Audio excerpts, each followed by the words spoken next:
Y'all can see I've got the skulls everywhere. Back in the 80s, everybody was doing flames and stuff in the clothing apparel.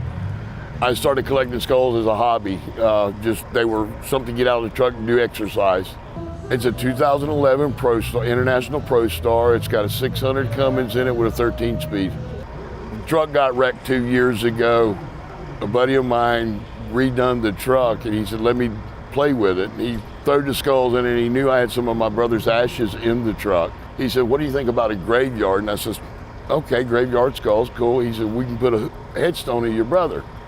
I'm like, no, if we do that, we got to do mom, dad, and my other brother. So we put that on the hood of the truck, and this is how we come up with the Fat Boy Boogie.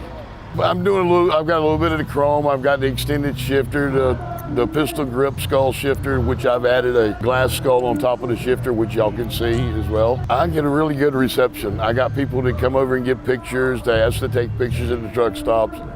I'll be going down the highway and this 80-year-old woman go by and she'll hit her brakes and slow down, and next thing you know, the wind is coming down, they're taking pictures.